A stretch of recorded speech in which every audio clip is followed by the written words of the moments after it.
Okay guys, we have the reservoir tank on the 2006 Tiffin Allegro bus with the 400 horsepower Cummins diesel. This is the tank that I was having issues with on our last trip. Just wanted to show you, I already unbolted this, but I wanted to show you where the bolts are, where the normal stuff is. So the tank I have is the tank with the big port on this side right here. It's got a nice lower cap on the side so you can fill it, which makes it nice because the cap up top is in between the tank. I don't know if you can see it, but it's in between the tank and the top frame rail right here, and there's no room to pour anything. You can barely get the cap on and off. So just wanted to show you which tank I have. I don't know that they all have the same tank or any of that. But basically there's two bolts on the bottom and there's two bolts on the top to loosen the tank. I don't know if it's easier to take all the accessories off first. It probably is. I took the bolts and off and to get the tank loose, so that I could get a test cap on the top where the radiator cap is. But you can't get the tester on here without removing this tank and pushing it up underneath on top of the motor here, so that you have room to get the test gauge on it, so I could pressure test it. The issue I have is, and I'll show you once I get it off, the issue I have is that the plastic where the radiator cap goes onto it had torn a little bit on the back side, and it allowed the radiator cap to tip back, and that's making it so that the radiator, the cooling system, doesn't hold pressure. And so we were having a lot of heating up issues just driving on mild grades, and even on the flats in some higher heat. So that's why I'm getting the tank replaced. I'm replacing it with the new upgraded version, which is a steel tank. I'll show you that in a little bit. It's got it's all metal, and so I'm hoping that that's going to have a lifetime of durability. So I'll get to taking this apart, show you guys what I do as I do it. I took the 4 bolts out, and then you can see this whole tank, which is full right now. I still need to empty it. You can move the whole tank back to the back a little bit more and lay it kind of on top of the motor. So that gave me room to get my test cap on right here and try to pressurize the system to see where I was losing pressure, and it was definitely losing pressure. Actually would only hold pressure when I just barely would put the test cap on and just barely turn it past the retaining notches. That's the only time it would hold pressure. As soon as I tighten the cap up, the pressure would all come out. It would lose all pressure, and that's a big problem for the cooling system. So what I'm going to do is try to remove this enough to be able to empty the tank, and then I'll take everything off. I'm just going to pull this clip off right here. It's got a little retaining. It's got a little retaining clip on it right here that you just lift that up and then pull the plug off. Basic type of stuff. I've got that. There is a hose on the bottom which will let all the coolant out, but that's going to be a lot of coolant coming out at once. So I think I'm going to try to control it a little bit more than that. Let's see where we can dump coolant out.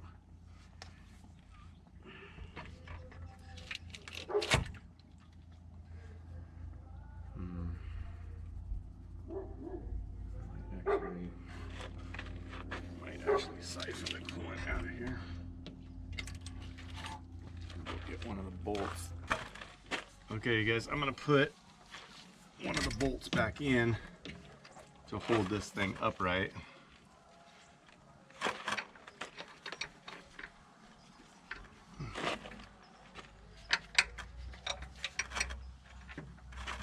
Just put a nut and a bolt on here. That'll hold this thing back up in its normal upright position.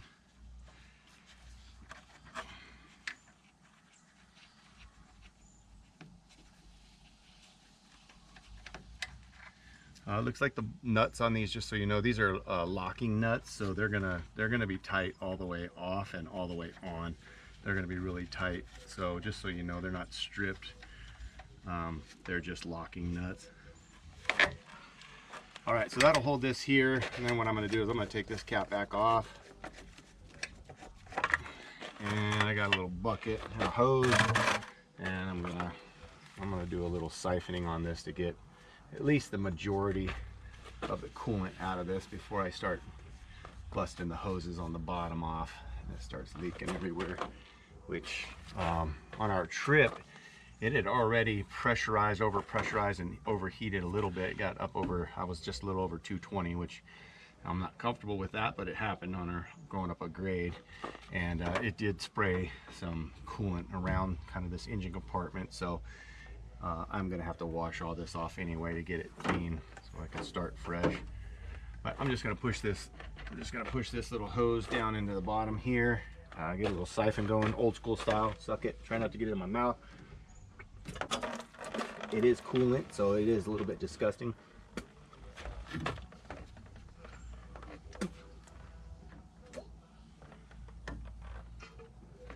It's not in a good spot apparently.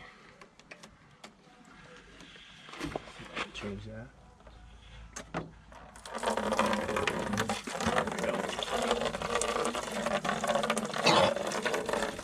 Yeah, this stuff's really bad for you, so you don't want to swallow it. Try not to get it in your mouth. If you have a little hand pump, I recommend just using a little hand pump to get the siphon started. And I'm going to let this drain out. There's close to 2 quarts in this reservoir, just so you know. It does hold a lot, which is good and bad. It's good for having a reserve, bad when you got to drain it out, or if you get down low in this container or in this reservoir or the new reservoir, just make sure you remember that it holds a lot of coolant, and it's a big part of the cooling system. So you want to make sure to keep that thing up to the max level or the full level, just so you can make sure you're getting the right amount of cooling for your motor.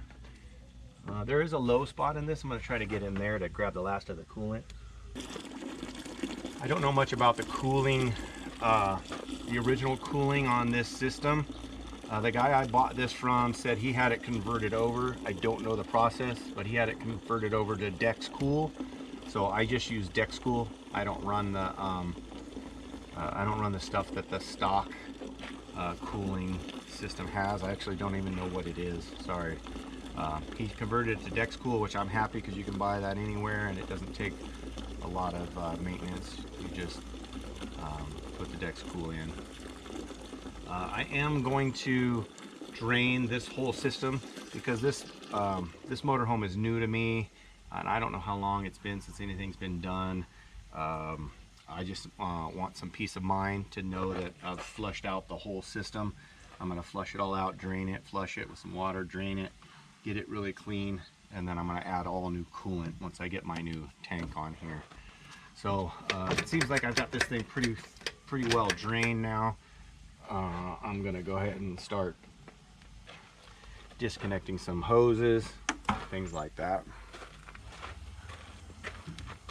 Okay, it looks like the hose I want is down behind this bracket.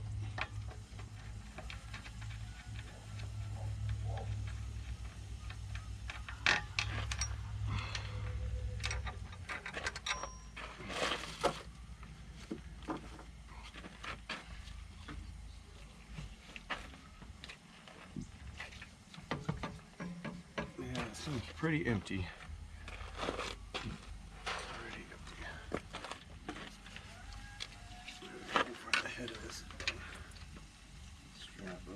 Hose clamp on here. It's kind of behind the reservoir where I can't see it, so I'm just going to kind of feel for it.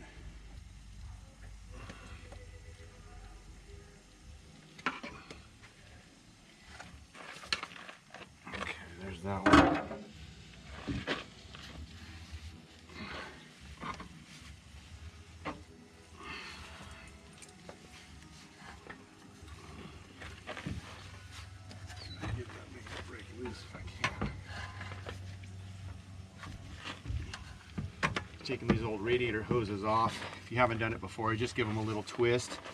Try to break the seal. They just get stuck on whatever they're clamped to. Give it a little twist, and then you can just start pulling it, shaking it back and forth, rocking it off of. There's either a little barb on there or just a little raised rib that goes around it. Gives it something to stretch it when it goes on there. Put my bucket underneath here like I do. Get a little coolant and catch most of it. I'm working in the dirt, so if I do spill it, it's not crazy. The dirt will absorb most of it.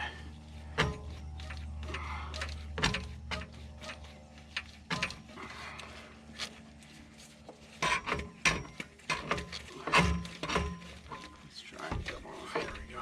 Okay. There it goes. Okay. And I got most of the coolant out. There's very little coming out of the reservoir right now. Little tiny stream. Nothing too bad. I got most of it in the bucket, so that'll be good. Be careful of this sensor when you're rocking it back and forth here and doing all that kind of stuff. This sensor's got to be reused. This is the sensor that tells you when you're low on coolant. There is a signal on the dash. I saw that when we were having our issues. It did come on when this thing overheated on me a little bit. It had pushed a lot of the coolant out into this engine bay, like I said. And then I'm just dumping a little extra coolant out of this bottom hose, so as I move it around, it's not going to splash all over me when I'm trying to put the new one together. All right, so that's most of what it takes. I've got two more. I got two more little hoses right here that come in the top of this tank, and then I'll show you on the new tank. They just hook up to two new ports on the new tank, and then this thing will be out of here. So let me pull these two off real quick.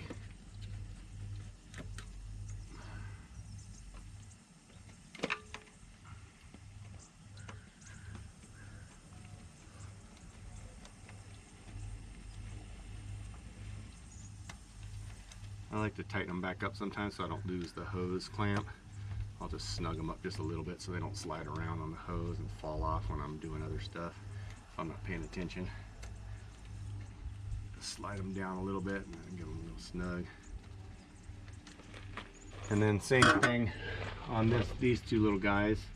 I'm not sure if I have to extend any of these hoses. I'm hoping I don't. I think everything comes off on this side of the new tank, so I think everything should reach. But I'll turn these hoses too, same thing, give them a little turn. If you can't turn them by hand, it's okay to grab a pair of pliers and just softly grab them and break them loose. And then once you do that, you can just pull on them. Takes a little bit of pressure, but pull on them, wiggle them, shake them, whatever it takes to get them moving a little bit, and then they'll pop off. That one a little twist and a pull at the same time. It came right off.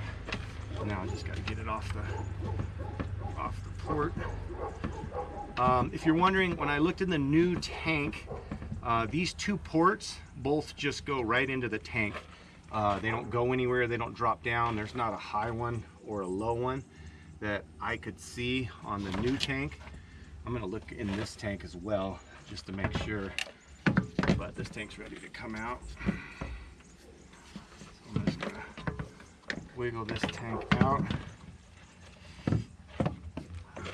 and then I can do the same thing here. Take a look in this tank. Oh, I was going to show you guys this too, huh? Let me pop this radiator cap off and then I'll show you what's going on here. So this is where I was having my issue. So this is the sealing surface for the top, and this is where when you fully tighten the radiator cap on, it hooks on to this and holds it down. And this is cracked right here. This is cracked pretty good and lifting. Well, there it goes. So that whole part was just cracked and lifting right there, and it wasn't allowing the inner part here, which seals the radiator cap, it wasn't allowing that to seat properly, and it was letting the pressure out of the cooling system, which doesn't allow the coolant to circulate through the system properly. And so I was getting some pretty bad overheating. So I'm looking in from there. I don't, looking this way, I don't see anything going to the bottom of the tank over here, but I'm going to pull this little, there's another little cap right here. I'm going to pull this little cap off. I'm not exactly sure. That's a metal one, but that might have been just a way for these, as the water, the coolant comes back in, to divert it down maybe, or so keep it from flowing right back over here. The new tank doesn't have that, so I'm not going to worry about it. But looking in here, I can see that these don't come in and go down or have an upper or lower or anything. They both just come back into the tank and circulate coolant from the cooling system back into the tank. This would be the return side. The bottom would be the draw side that draws through the radiator. That way it always gets coolant. Even if this tank is really, really low, it's still going to pull all the coolant out of it and recirculate whatever it can. Even if you emptied this tank, it would still push a little bit of coolant in here and pull it through the bottom. It wouldn't be a sufficient amount, but it would still circulate it. So this is the old tank. I'm going to remove this. I'm going to remove this sensor. Like I said, the sensor has to be reused in the new tank. I'll go grab the new tank and show you guys what's going on with that. I believe I'm going to have to pull this upper bracket off of here that held these two tabs on this tank. I believe this upper bracket needs to come off. The new tank just has bottom mounts. Okay guys, let me run you through what I did here. After the reservoir comes out, there's this bracket. Just so you know, my camera died or shut off on me, so I'm going to give you guys kind of the condensed version. I'm not going to take everything back apart that I did. This bracket right here is turned around now. The tall part used to be in the towards the back of the motorhome, and this little part used to be in the front.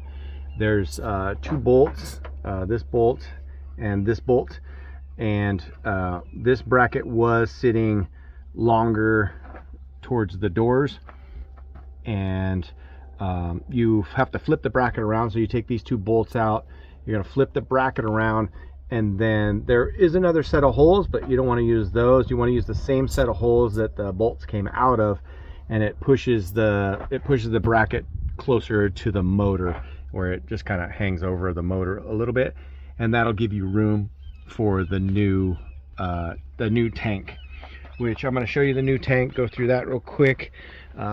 Here's the new tank. The new tank is a round cylinder. It's all steel. On the left side of the tank, there's a spot right there where the sensor goes in. That's your low coolant sensor. There's the two ports on the left side, and they just dump right inside the tank right there. They don't go up or down or have any tubes or anything. So there's not a correct way to hook up the hoses. Just whichever way your hoses will reach, you can hook your hoses up. They're both just a return. The new outlet for the coolant to go out is down there at the bottom. The radiator cap goes on a new nice brass type port, so that you don't have to worry about that one breaking like my old one did, which I better show you guys that. I don't know if that ended up on the other video. And then on the right side of the tank, there is a sight glass. It's really shallow, so you can't see it on any of the drawings online or any of the pictures online, but there is a sight glass on the right side, which is really nice because it's a steel tank, and you can't see inside of it, so know where your coolant level is. And then this is the tag that came with the tank. I'm not sure if any of these numbers are going to be super helpful. The part number is that VML T3495. That seems to be the part number for the new tank. If I find another part number, I will let you know. Here's the tag that's actually on the tank. Same number is on there. T3495. You can buy that tank directly from Freightliner. I found it cheaper, saved, I don't know, 40 bucks or something, but I did have to wait a week to get it. If you need it right away, Freightliner can usually get it. I think they said they would have it within a day or two, so you can get it a lot quicker probably from your Freightliner dealer. You're gonna put this tank, is gonna fit right in this bracket right here from the back. Sorry, I'm holding my camera. I need to put it in my holder. I'm holding it in my hand, but it slides right in the back right here. By the, you know, the center post will be in the center of, just about the center of the tank, and the tank sits in the bracket just like that. When it's bolted in, the radiator cap will be behind the center post, about like that, but it looks like it'll be pretty easy to get like a small funnel. You just get a short funnel, or even if you had to just pour it right out of one of the coolant jugs, it looks like it would fit in there. So it just kind of sits right in there like that. On this side is where the at the bottom of the bracket, when it was spun around the other way, the port for your engine monitoring system, to read the codes and everything, was on the tank like this, and it looks like the holes aren't going to line up anymore now because it wants to hit the tank. So I'm going to drill a new hole in the top of this bracket, right above this hole, and then I'll probably slide it in between here and here. That way you can still get something connected to it, because if you swing it down and try to bolt it in, it's going to be behind this center post right here, and you're not going to get a plug into that thing very easily. So you still want this to swing out to the side, so if anybody ever has to connect to it to read codes, they can get to it.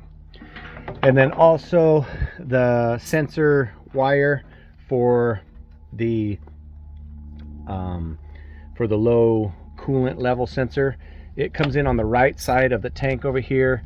I just clipped a zip tie off right here, and then I'll run it back behind the tank. It goes back behind the tank, no problem, comes back around the other side over here, and then it'll come up right here to the sensor and plug in with plenty of slack. And once I connect these two hoses right here, you can just pull some slack up out of these hoses. They'll connect to these two ports. I'll use the shorter one back here, I'll use the longer one up onto this connection here. Then I'll just zip tie that wire to here to help support it. This air filter sensor that I had to take off of the other bracket as well, it won't screw back on here because it's going to want to hit the tank. So I'm just going to screw this probably off to the side right here. I'll probably put it right there and just screw it off to one side. It's a vacuum gauge for the air filter, so you could put it any position you want. It can go up or down or sideways, it's not going to matter. So I'm just going to find a convenient spot for it, maybe even over this far over here, so that's kind of completely out of the way, but you can still see it when you open the door. So I'm going to put that, screw that on over there. One other little bracket that came off of this off of one of these bolts off of this bracket here, I think it was in the back, so I'm just going to bolt it back here. When I put one of the bolts on to hold the new tank on, I'll just either put it down low right here, and it just holds the wires and keeps them from bouncing around and laying up against the metal cross member right here. So I'll either bolt that there, or I'll go ahead and bolt it back here again and hold them up off of the metal bracket so they don't rub and wear through the little shield that they've got on them. I think that's all I covered when the video shut off. Oh, one more thing. The new port right here, the outgoing main port for the coolant to go to the radiator. This hose does not want to, sorry, this was one of the brackets that I had taken off. The brackets were bolted on like this. You'll see them on your old tank. They went to the top and held the top of the old tank. So those just unbolt from the back of the bracket when it was spun around the other way. So those come off. Anyway, this hose comes up. It was has a little strap on the other side that bolted through this hole, and I'm going to try to get that strap back on. But you can see this hose does not want to, it doesn't really want to bend to go on here without putting a pretty good kink in it. I'd have to kink it pretty hard to get it to go at that angle, and I don't want to do that. So I'm just going to go get a 90 degree fitting that comes off of here, and it'll 90 down into this guy, and I'll just make it go at the same angle, have a nice easy turn right there, and then I can put that strap back on down here to help hold it in place, and then it'll just roll up here and tie back in with a 90. That way we're not putting a strain on that hose, and we can strap that hose so it doesn't end up down by, it wants to rub on that pulley right there. If you try to do any kind of weird pulling on it, it wants to end up by that pulley. So if we can strap it back over here, get it out of the way of the pulley, put a 90 up here so it comes in and out of that tank nice and easy. The flow is good, no strain on the hose. Also, I said look at your hoses, make sure you don't have any cracking, any kind of weird drying out, or any wear showing on these hoses. It's okay if they're pinched down a little bit right here from where the hose clamp was, but just make sure they're not cracked or dry. Make sure they're nice and flexible and pliable, and they don't feel like they're getting stiff. If you want to replace them, just for peace of mind, go ahead. It's not going to hurt to have nice new hose that you can rely on, and replace those out. And then other than that, this sensor right here, this was a 1-inch wrench that I used to unbolt this sensor off the old one. I'm going to put some Teflon tape and probably a little thread sealant on these threads right here. Put this back together, tighten it up good, make sure I got a good seal there so I don't get any kind of coolant dripping out of there. I'm going to get a new radiator cap. I don't remember if that was in the section I saved for you guys that my camera was working. New radiator cap. We'll bolt this all up. I'll get it all bolted up and show you guys how it looks once I get everything all back together. And if anything else comes up that I forgot, I'll let you know. Oh, also there is the overflow hose, which is going to come out of this port now. It used to come out the side, I believe, on the old tank. Yeah, it used to come out this side. So I don't know if I have to get a little more hose for this or not, but this is going to obviously end up going up and over the tank and then back down to where the drain is.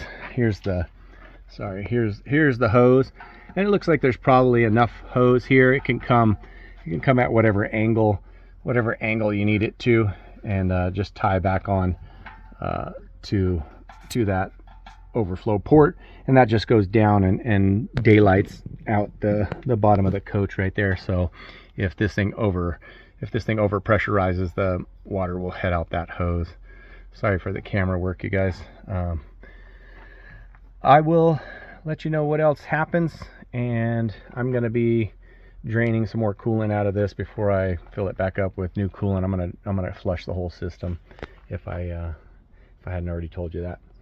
All right, I'll let you guys see. Oh, just so you know, from the back, this is what it looks like. The tank fits in there real nice. It's got a flat.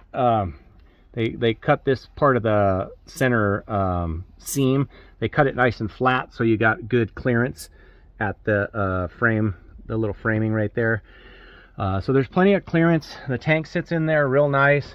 You can get to this, like I said, pretty easily. I think you could even get a bottle up here and tip it into there if you have to, like you're on the road and you don't have a funnel or something. So I'm real happy that the new tank is steel, and I'm not going to have to worry about it cracking. I know I've heard some people, some of the guys online say that their tanks have started to crack, so they've had to replace them. This tank was about 200 and let's just say 250 bucks, 240 bucks. A good investment. I think the plastic tanks were running around $100 or 100 or more if you could find one. I couldn't even find one for this model of the tank that I had. So this replacement to me is a big upgrade, well worth the extra 100 bucks, and the peace of mind knowing that my tank should be nice and solid. These brackets at the bottom, I forgot, these brackets at the bottom have a little space. See, I get my finger behind here, but because these back brackets are so tall, in the back here, they've got lots of flex. So as I push on the tank, those are gonna flex and let me squeeze this in the front right here. Let me squeeze that gap a little bit. But like I said, I'm gonna take this, I'm gonna take and drill out this bracket. So that's gonna take up a little space right there. I mean, it's only 1/8 inch or something, or a little bit, maybe a little less, like 3/16. But that'll create a little space in there too for a little spacer. And then I'll bolt these back together. I'll let you take a look at how it all comes out. All right.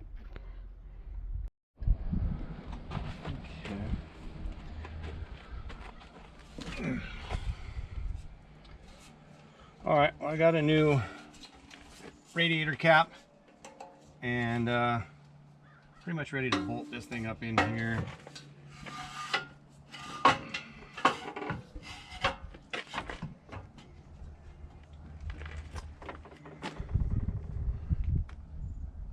Have to I do still have to drill a hole in this bracket and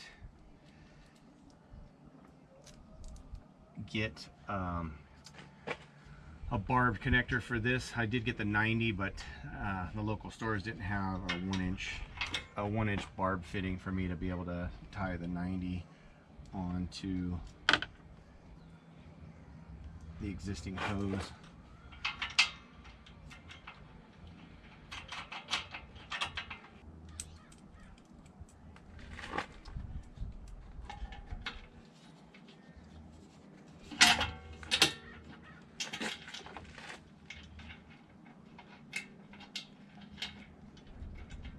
The bracket that they give you does have a spot to put 4 bolts in the back. It looks pretty tight though. I'm not sure if you can get the other 2 bolts in there or not. Give it a shot and see. But it looks like they'll hit the tank either way, whether you put them in from the front or whether you put them in from the back. Oh, there you go. If you put them at a little angle, they'll go in there. So you can get all 4. Looks like you can get all 4 bolts back on. Oh, I forgot this little bracket, so I want to put this little bracket on somewhere. Just gotta figure out where they kind of have it designed to go. Let's see where this sits. Yeah, I think I'll just put it on the top. These wires come in high from the top off the motor, so I'll put this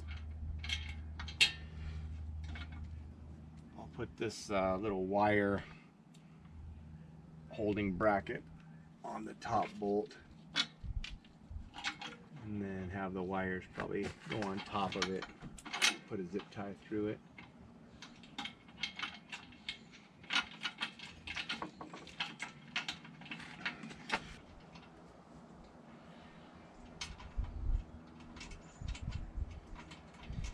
On these locking nuts, I just had one upside down. If you try to put them on the locking part, they don't start. They don't start really at all. The nut's too tight to start on the bolt. So make sure you start on the side of the nut that's not the locking side. It just tapers down a little bit on the locking side. It tapers down. You can tell which side locks. All right, I'm gonna go grab my drill and drill out this bracket so I can put it in here.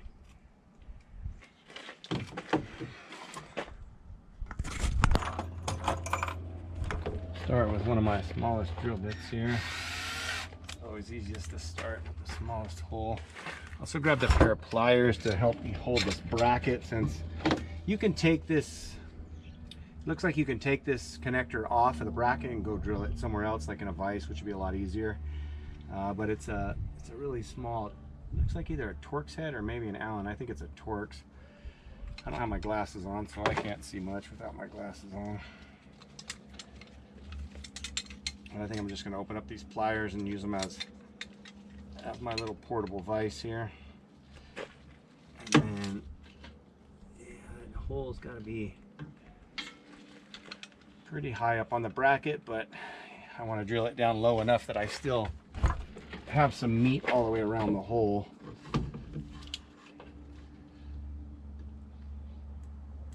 it's got to be a 3/8 hole for those bolts. So just keep that in mind when you're drilling it. Make sure the wires don't get behind the drill when you drill it, because there's wires, obviously.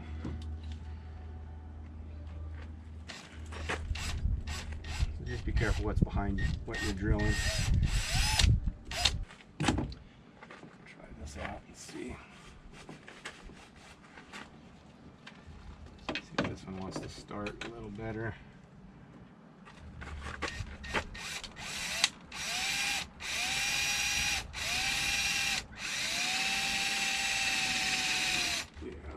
Better. I'm just pushing it up against this oil filter bracket here. It's a big 1/4-inch plate, so not gonna hurt it. Goes through. All right, so that's where I drilled it. I just kind of drilled it up in this top corner right here. And then you can either just keep going bigger with your drill bits, or if you have a little unibit, I have a bunch of different sized little unibits. I'm going to see if I can just go through with this unibit, drill it out to the size I need. Get some of those shavings off the paint so it doesn't want to sit there and rust on me.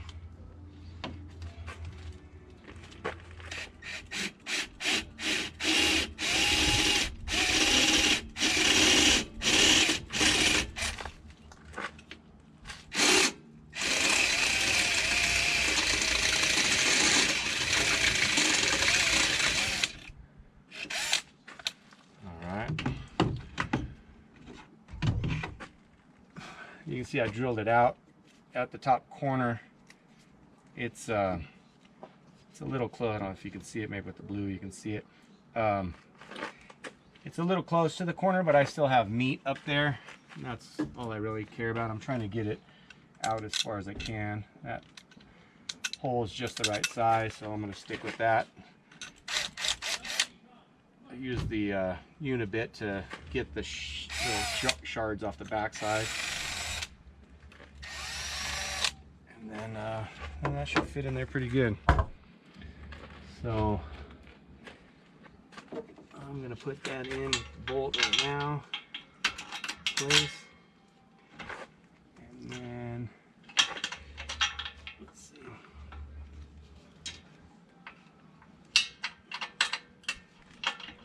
See how this tightens up. If it sucks the gap down right here and bends that, it'll bend that bracket in the back.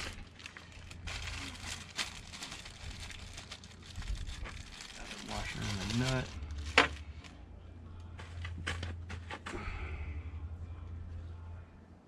Well, once again, like I was saying, if you look at the nut, it's just got a little bevel right there at the top. That's the side that's the lock nut side. So just put that side on the outside, and then you'll be able to start the threads. Easy.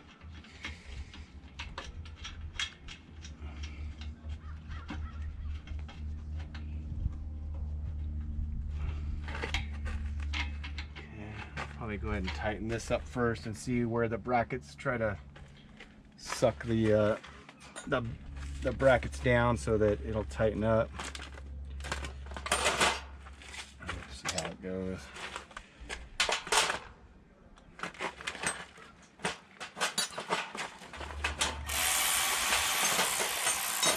Once again, this is the 9/16 is the size. And they're all standard bolts so far.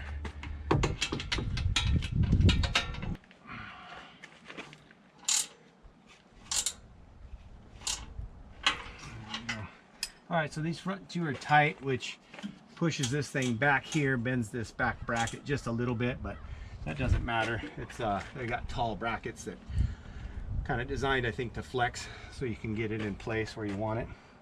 And then that thing's in there nice and tight. I got a new radiator cap. Sorry, I didn't look at the model number. I just went to AutoZone and got, this is a 16 pound. It's a Moto Rad, which I know they also sell Moto Rad on Amazon, if you can figure out what the part number is. If I find that part number, I can, actually I might have the part number with me. The part number at AutoZone, it looks like it was a Duralast radiator cap. It was a 7016, 7016. So 7016 is the part number I got for that radiator cap. Seems to be the right one. It fits in there perfectly and good to go. All right, let's move on to the next.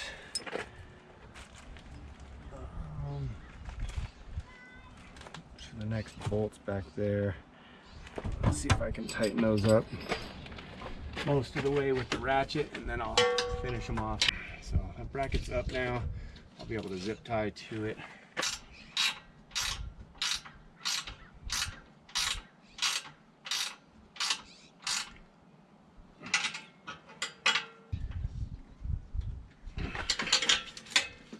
There's one. Tighten up the top one. Don't forget the bracket up here. Make sure that you got the bracket where you want it before you tighten the top one. A little bracket that holds the zip tie for the wires. There we go. All right, so that tank's in there nice and tight. Well, I guess the whole thing wiggles because the that little cross member wiggles a little bit, but not a big deal. Nice and snug in there, nice and tight. Like I said, I was going to run these two hoses. They're going to kind of cross each other at some point in here. I think I'll roll this. There's a little strap between the two of them up there. I'm going to roll the long one to the back tube, and then this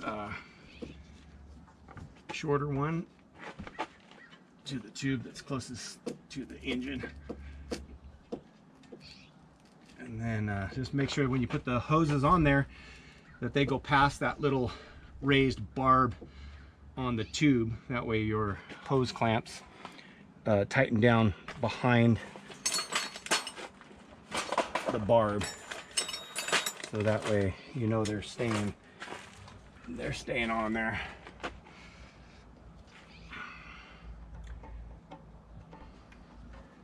Loosen these hose clamps up a little, slide them up to the spot where they used to be. You can go right back on the same spot. Snug them down so they pinch the hose a little bit. You can see it kind of squeeze the hose. You want to make sure they don't come off. You want to make sure they don't leak. This one looks like I'm gonna take.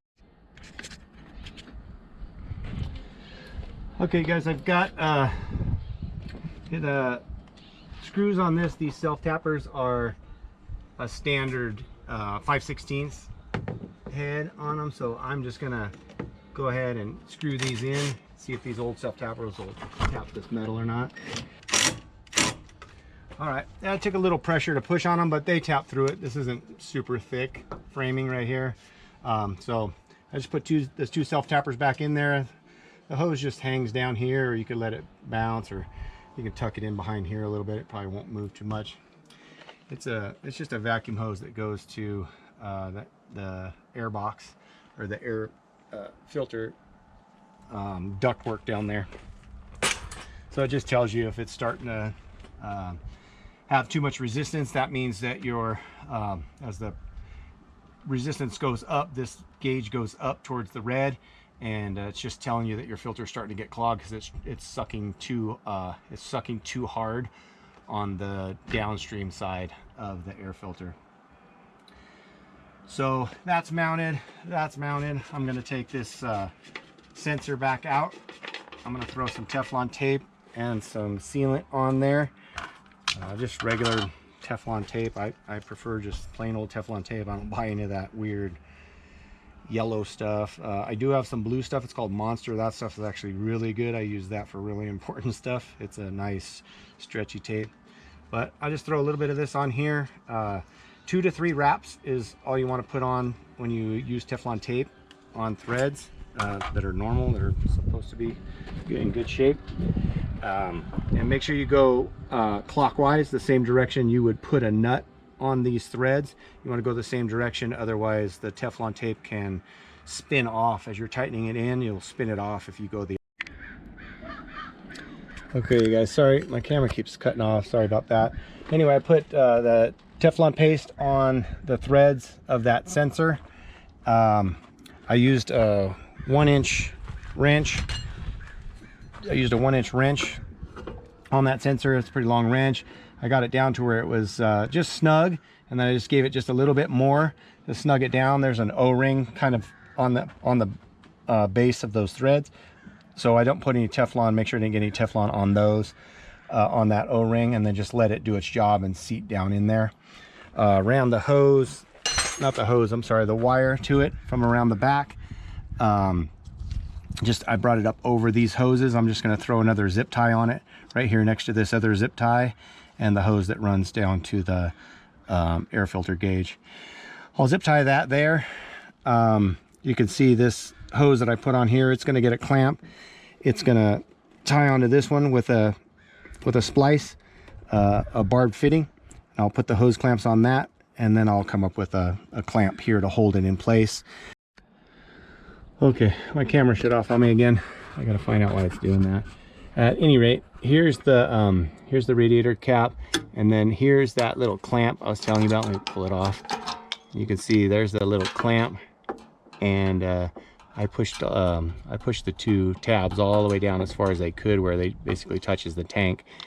And then when I put the radiator cap on now, you can see it just goes right over that clamp. So if you had those tabs sticking up at all right there, it would definitely hit the radiator cap or your finger or whatever. So you want to get that down as far as you can, get it on there the best you can, and then make sure the radiator cap functions properly. That's the most important part.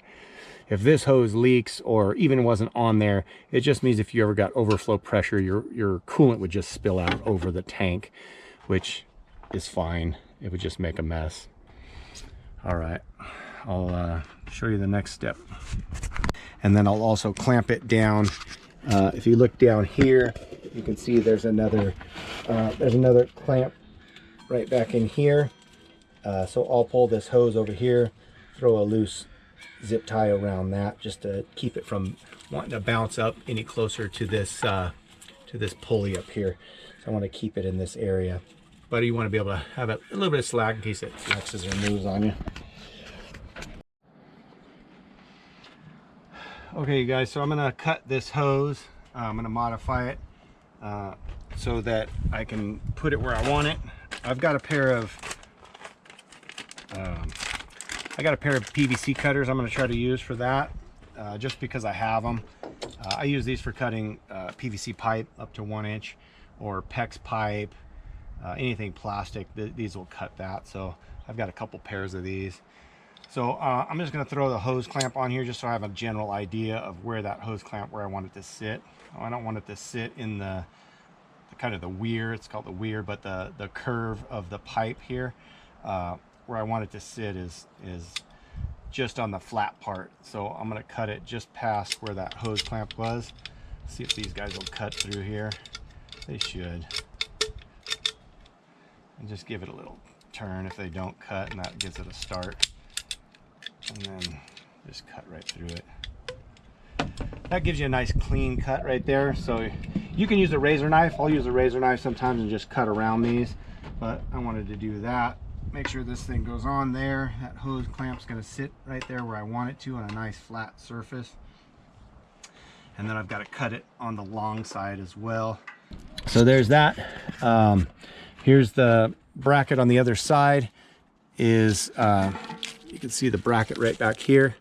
Here's the bracket that I bolted on that comes off the bolt off the back side of this new tank. So these wires will just lay down here on top of it, and there's a little spot for a zip tie to put through it. So I'll just put a zip tie through right there, hold those wires in place so they're not bouncing around too much. Like I said, there's the sight glass again, so it's pretty easy to see. And then we've got a completed tank for the most part. Fill it up with coolant, run your engine a bunch, make sure the coolant's up to the sight glass in a good spot. Put your cap back on, make sure the thermostat's open. Maybe take this thing for a road test, come back, check your sight glass again. Make sure that you've got coolant all the way up in your sight glass. Fill up your system. Make sure you're topped off. Like I said, this holds about 2 gallons, and it's important to have all these, these 2 gallons are part of your cooling system. It circulates that much coolant, I'm sure, is why they put such a big tank up here. So you got plenty of coolant, all the coolant that goes in there. I haven't changed it out yet, but I heard a couple of people say it takes somewhere between 6 and 8 gallons in this cooling system.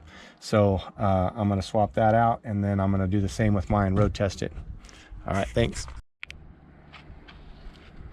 You guys, I wanted to let you know I've changed my path on the main drain on the tank here.